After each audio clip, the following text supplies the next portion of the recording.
જય સ્વામિનારાયણ. આજે વાત કરવી છે વિદ્યાર્થી ઘડતર. ચોમાસાનો સમય હતો. રાત્રિ પડવા આવી હતી. આકાશમાં કાળા ડિબાંગ વાદળાઓ છવાયા હતા. વીજળીના ચમકારા થઈ રહ્યા હતા.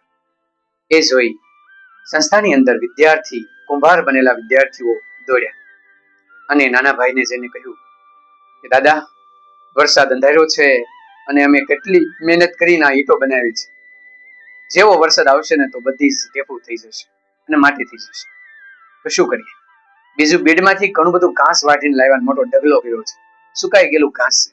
વરસાદ આવશે તો બધું જ ઘાસ પલળી જશે.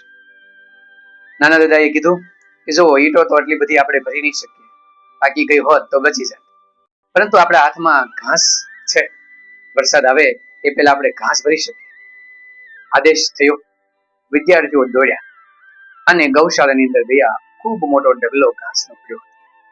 બાજુમાં ખંજરી, મોટો શેડ, એની અંદર ઘાસ ભરવાનું હતું. વિદ્યાર્થીઓ ઘાસ ભરવા લાગ્યા.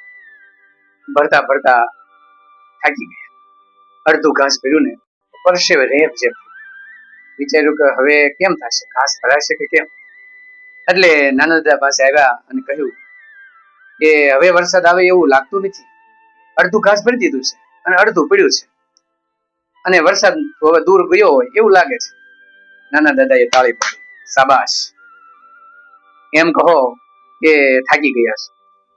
આડાવડા બાના ન બને અને ઘાસ તો ભરવાનું જ છે. સીધી રીતે આપણે ભરી દેવું હોય તો ભરી દેવાય, બાકી વરસાદ નહીં આવે એવું બાનું બતાવવાની જરૂર નથી. વિદ્યાર્થીઓ શરમાઈ ગયા અને ફરીવાર કામે લાગ્યા અને ઘાસ પૂરેપૂરું ભરી દીધું. ઘાસ ભર્યા પછી એ નાના દાદા પાસેથી નીકળ્યા. નાના દાદા હસી જાગતા. મધ્યરાત્રિ થઈ અને છોકરાઓને બૂમ પાડીને કીધું કે સિંહ કે શિયાળ? છોકરાઓ કે સિંહ. અમે બધું જ ઘાસ છે એ ભરી દીધું. આમ નાના દાદાએ સિંહ જેવું કર્મ કરવાનું શીખ્યું. જ્યાં સુધી વિદ્યાર્થી ઘાસ ભર્યું ત્યાં સુધી એ સુતા નહીં અને જાગતા રહ્યા. વિદ્યાર્થીઓની કર્મની શક્તિ તેને સમજાય અને બધા જ વિદ્યાર્થીઓ સૂઈ ગયા. એ સૂતી વખતે જ વરસાદ ધોધમાર પડ્યો અને બધું જ ઘાસ બચી ગયું. સવારમાં નાના દાદા આવ્યા અને ગૃહપતિને કીધું કે આ બધા જ વિદ્યાર્થીઓને આજે દૂધપાક જેવી ખીર જમાડવાની છે, કારણ કે રાત્રે એને ખૂબ કામ કર્યું છે. અને કોઠારની અંદર સુંદર મજાનો જાડો દૂધપાક જેવો ખીર બની બધા જ વિદ્યાર્થીઓને ભાવથી જમાડ્યું.